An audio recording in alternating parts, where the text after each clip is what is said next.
Kabupaten Semarang adalah salah satu kabupaten yang berada di Provinsi Jawa Tengah dengan ibu kotanya adalah Kota Ungaran yang sebelumnya beribu kota di Kanjengan. Lalu secara de facto pada tahun 1969 hingga tahun 1979 pada masa pemerintahan Bupati Iswarto dipindahkan ke Kota Ungaran. Kabupaten ini berbatasan dengan Kota Semarang di sebelah utara. Di sebelah timur berbatasan dengan Kabupaten Demak, Kabupaten Grobogan, dan Kabupaten Boyolali. Di sebelah selatan berbatasan dengan Kabupaten Boyolali dan Kabupaten Magelang. Sedangkan di sebelah barat ada Kabupaten Temanggung dan Kabupaten Kendal. Sementara Kota Salatiga adalah enklave dari Kabupaten Semarang. Topografi dan kontur di bagian barat merupakan dataran tinggi dan pegunungan, di antaranya Gunung Ungaran, yang berbatasan dengan Kabupaten Kendal, serta Gunung Merbabu di sebelah barat daya. Kabupaten yang didirikan oleh Raden Kaji Kasepuhan atau yang sering dikenal dengan nama Ki Pandan Arang II ini, banyak menyimpan cerita-cerita sejarah dari masa ke masa. Mulai dari era zaman kerajaan-kerajaan Jawa, hingga era penjajahan masuk ke Indonesia. Maka tidak heran kalau Kabupaten Semarang merupakan kabupaten dengan cerita sejarah yang panjang dan menarik. Banyak tempat-tempat bersejarah peninggalan kerajaan-kerajaan Jawa seperti Candi Gedong Songo, Candi Ngempon, Candi Dukuh, Candi Klero, dan masih banyak lagi. Banyak pula ditemukan benda-benda arkeolog berupa arca, linggayoni, tempat-tempat ziarah makam tokoh-tokoh religi, serta tempat-tempat petilasan lainnya. Kabupaten Semarang juga merupakan daerah yang strategis dan potensial dari segi sumber daya alamnya. Sebagian daerahnya yang merupakan dataran tinggi dan pegunungan merupakan daerah yang subur untuk bercocok tanam. Tak heran, pada era pemerintahan kolonial Hindia Belanda, Kabupaten Semarang merupakan salah satu daerah penghasil rempah-rempah dan bahan pangan kala itu. Udara yang sejuk dan nyaman menjadi daya tarik para petinggi pemerintah Hindia Belanda untuk menetap di kota Ungaran ini. Sehingga sampai sekarang masih banyak kita temukan bangunan-bangunan bergaya Indies Empire peninggalan era pemerintahan Hindia Belanda. Di antaranya Benteng Willem II, Gedung Kuning, rumah-rumah pejabat kolonial Hindia Belanda, dan beberapa bangunan sekolahan Belanda pada waktu itu. Beberapa kali tim Joy datang ke kota Ungaran ini dan sudah mengulas, mengungkap sejarah dari beberapa bangunan itu. Nah, kali ini tim Joy mengunjungi salah satu bangunan yang dahulunya merupakan bekas sekolahan pendidikan guru di kota Ungaran yang didirikan oleh pemerintah Hindia Belanda. Bangunan itu bernama Quick School. Baik, sahabat Joy, seperti apa penelusuran dan hasil observasi tim Joy di gedung ekskolahan calon guru era Hindia Belanda ini? Mari kita dengarkan penuturan dari Kang Dom dalam podcast singkat bersama host kita kali ini, Yolanda. Assalamualaikum warahmatullahi wabarakatuh. Salam sejahtera. Salam rahayu, rahayu, rahayu. Hai sahabat Joy, Journey of Indigo yang ada di rumah dan dimanapun kalian berada, semoga sehat selalu. Kali ini kembali lagi nih bersama saya Yola dan masih bersama Om Dom. Nah, seperti yang kita tahu di narasi awal tadi bahwa tim Joy sudah melakukan penelusuran nih ke salah satu sekolahan yang pernah beroperasi dulu di masa pemerintahan Hindia Belanda, tepatnya di Kabupaten Semarang, Kota Ungaran. Nah, kalau boleh tahu seperti apa nih Kang Dom mengenai sekolahnya? Sebenarnya waktu tim kesana itu saya juga nggak tahu ya ini bangunan Belanda ini apa dulunya, itu sama sekali nggak tahu. Jadi spontan, dan ketika itu saya sendiri, jadi saya kesana ada bangunan Belanda, lalu saya minta izin. Jadi ada orang yang di sana ya, yang lagi sibuk bekerja gitu. Saya tanya apakah bangunan ini bisa diabadikan dalam bentuk video. Ternyata kita diperbolehkan karena pada waktu itu bangunannya besok itu sudah ditutup dan mau di nonaktifkan. Bisa jadi nanti dibongkar atau mau dijual semacam itu. Ya, jadi itu kesempatan yang menurut Om ini kayak seperti kebetulan, dan momen ini Om gunakan sebaik mungkin karena besok tuh harus ditutup. Jadi saya ambil semua, mulai dari depan dan dari sisi dalam, yang rata-rata bangunannya ini sudah termakan usia dan mulai hancur. Di sana juga tertera di bagian pintu depan tuh ada tahun beroperasinya. Jadi sekitar tahun 1910.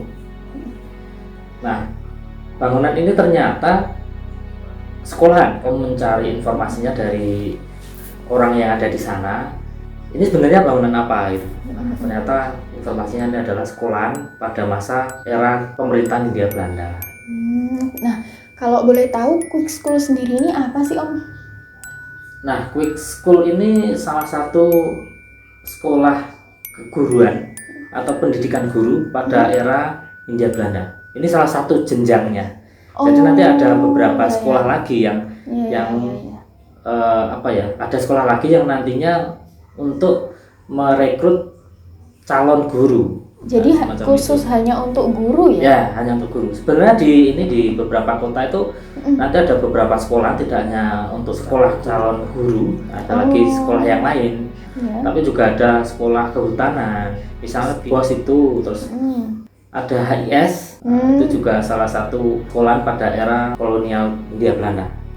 Gitu. Jadi banyak. Nah, ini salah satunya aja. Bahkan di Ungaran itu, di Jalan Diponegoro waktu itu, Om, di area sekitaran Jalan Diponegoro itu ada beberapa bangunan tuh yang ternyata juga sekolahan-sekolahan itu. Dan salah satunya ini.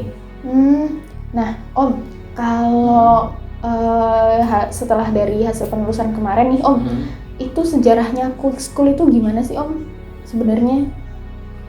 Kalau penelusuran di Ungaran nanti akan saya ceritakan setelah ini ya. Om akan menceritakan sejarahnya Quick School dulu. Nah, Quick School ini pada awalnya ini digagas oleh seorang misionaris. Misionaris itu kalau di ini ya, mungkin bagi orang umum, orang awam tuh agak bingung ya, apa ini misionaris? Misionaris jadi kayak rasul, seorang rasul, pemuka agama Kristen atau Katolik. Jadi waktu itu memang pemerintah Hindia Belanda ini juga menyebarkan agama Kristen di Nusantara ini. Nah, salah satunya penggagas dari Quick School ini adalah seorang rasul atau seorang misionaris yang bernama Joseph. Nah, itu awal mulanya didirikannya di Ambon. Gitu. Nah, jadi Quick School sendiri ini adalah gagasan dari seorang misionaris bekerja sama dengan VOC. Waktu itu masih dalam pemerintahannya VOC. Awal mulanya di Ambon, terus berkembang di kota-kota lain, di daerah lain. Tapi nanti basicnya bukan religi lagi, tapi umum. Lebih ke umum. Nah, pada awalnya itu basicnya religi karena di dalam gereja, di dalam gereja itu kekurangan pengajar. Pengajar agama semacam itu, dan itu lalu berkembang di kota-kota yang lain, terutama di kota-kota yang waktu itu banyak pengaruhnya antara kerajaan dan Hindia Belanda pada saat itu. Karena waktu itu Hindia Belanda ini bekerja sama dengan kerajaan-kerajaan Jawa. Jadi awal mula Quick School ini, atau bisa dibilang HIK ini, pada awalnya tuh hanya kalangan elit yang sekolah di situ. Jadi ini diperuntukkan untuk pribumi, cuman anak-anaknya raja gitu, anak-anaknya bangsawan itu yang bisa bersekolah di situ pada awalnya itu. Dan nanti akan dilanjutkan di sekolah tingkat atas, itu namanya Gogire Quick School. Sama seperti sekolah pada umumnya ya Om, lebih kayak ada jenjangnya gitu. Iya, ada jenjangnya. Jadi Quick School ini jenjang sebelum ke sekolah tingkat atas gitu. Jadi untuk HIK ini, Holland Indies Quick School ini bisa dibilang sekolah guru bantu. ya. Sekolah guru bantu yang nantinya diperbantukan untuk pengajaran murid-murid yang akan menjadi guru. Gitu. Itu. Ya. Nah, untuk sahabat Joy yang ada di rumah, khususnya yang di Kota Ungaran sendiri nih, pasti kan banyak yang belum tahu nih sejarahnya Quick School itu yang di Kota Ungaran tuh seperti apa sih, Om? Iya, betul. Ya. Menurut informasi kemarin Om di sana ngobrol-ngobrol sama yang ada di situ. Ya.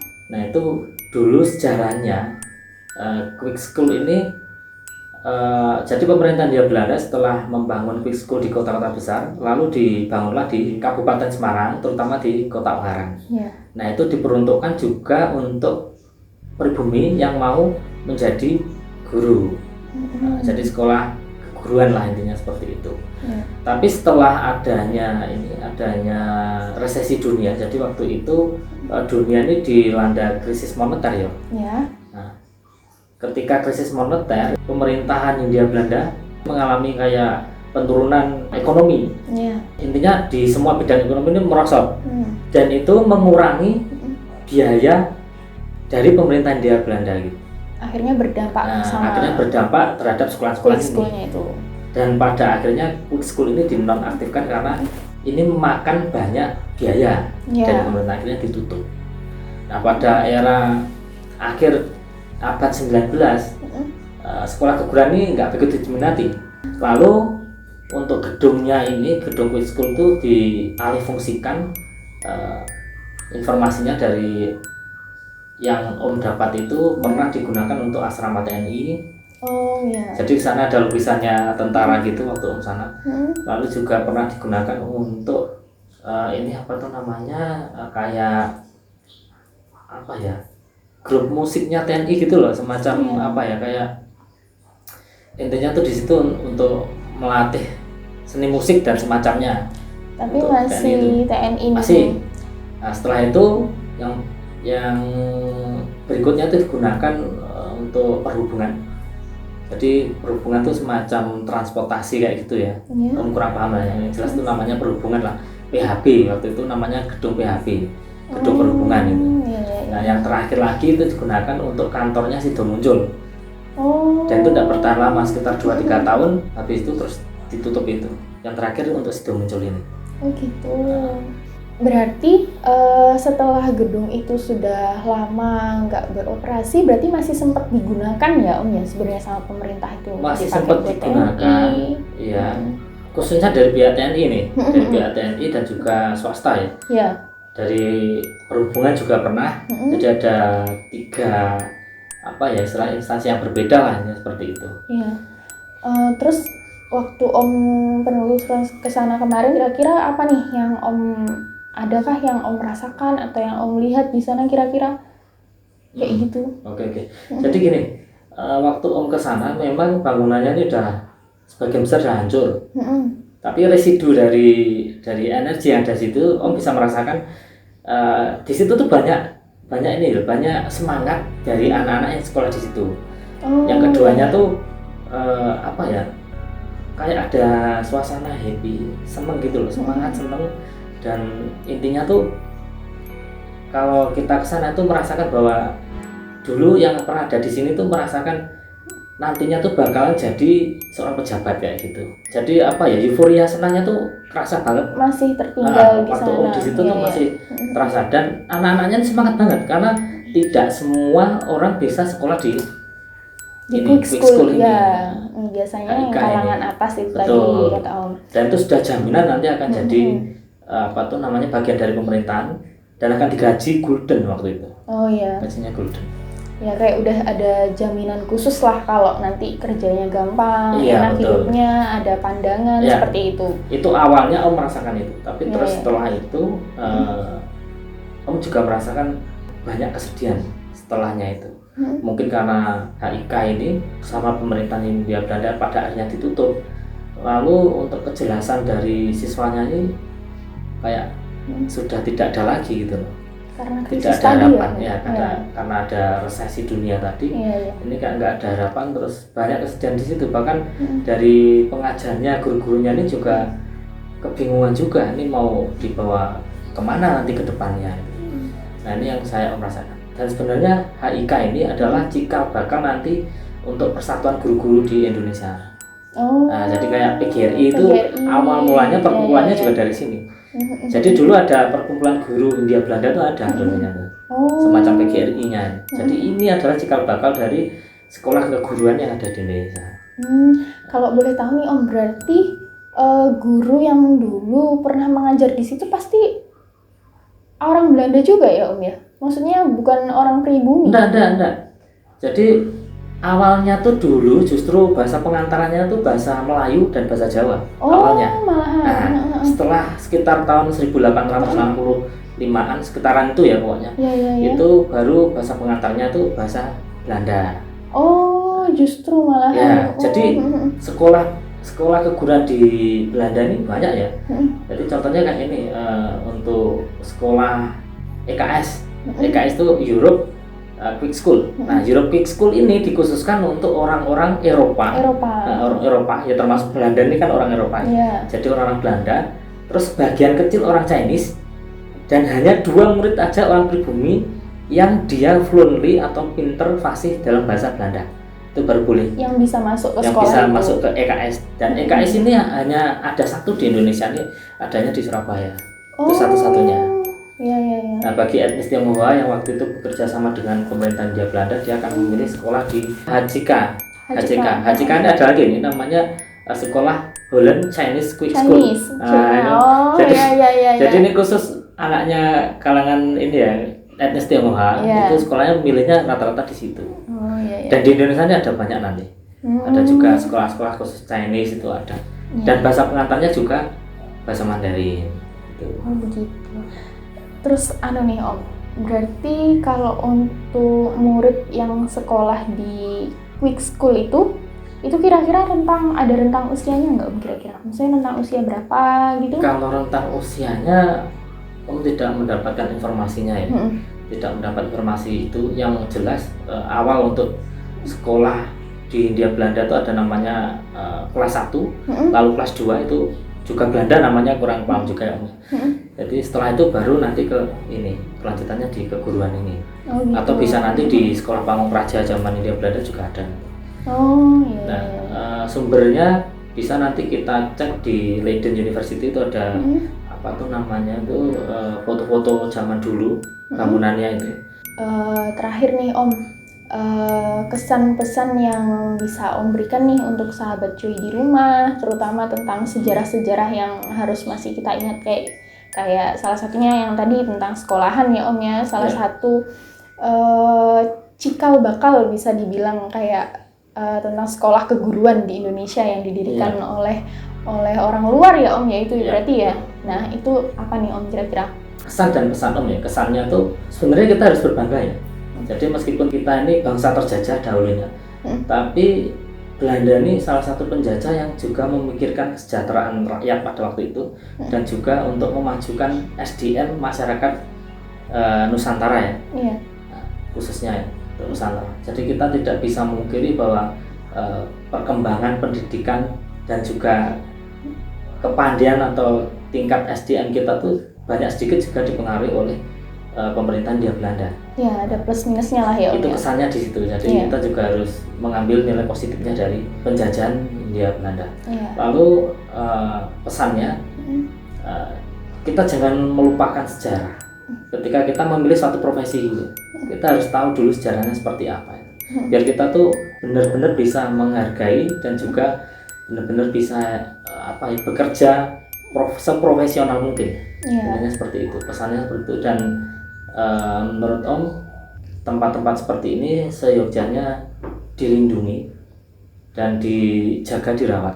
Karena menurut informasi sebenarnya bangunan ini mau dibikin terbengkalai biar nantinya tuh hancur dan bisa dibanguni gedung yang lain.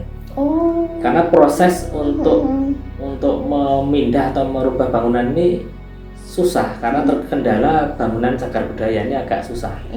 Jadi ini yang Om agak prihatin ya. Jadi pesannya ya harusnya dari pemerintah tempat juga harus memikirkan ini, jangan dibongkar tapi justru ini dirawat, dijaga sebagai warisan sejarah peradaban di Nusantara ini. Iya, Gitu. betul. Nah, itu tadi ya sahabat Joy yang ada di rumah atau dimanapun kalian berada, itu tadi adalah sedikit ulasan mengenai salah satu sekolah keguruan nih yang ada di Kabupaten Semarang, Kota Ungaran tepatnya.